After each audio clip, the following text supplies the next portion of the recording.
may available tayo na lot, no? Dito ngayon sa saan pa rin to, sir? Barangay Malagote or Sinunok? Malagote pa rin to, no? Pero parang harap nito Sinunok na nila. Dito ang harap nitong lot is Sinunok Sinunok Boulevard. Pero itong lot na to isa ko pa rin daw siya sa Malagutay. So nasa ano to siya, 140 square meter.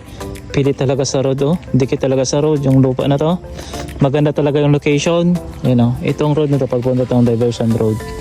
So ito 104 square meter, yung owner nag-start na fence dito. Yan oh.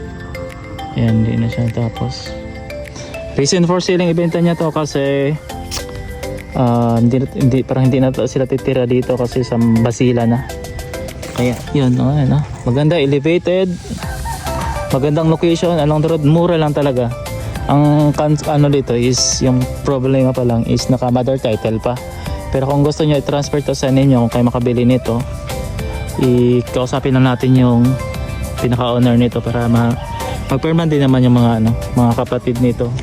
So para ma-transfer na sa ninyo, i-process nyo lang sa Land Registration Authority, RRA, pati sa ROD, Register of Deeds.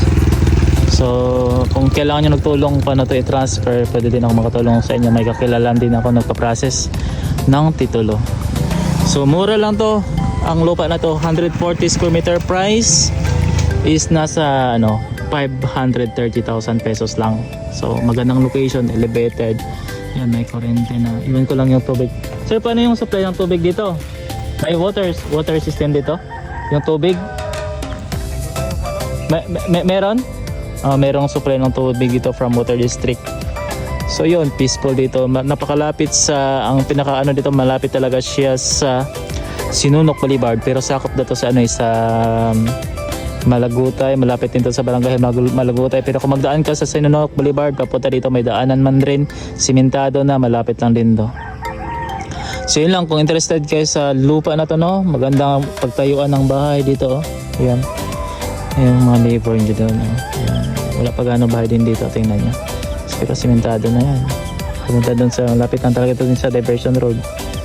So yun lang, thank you. Kung may pabenta pala din kayong property, please message me, matutulungan ko po kayo hanap ng buyer.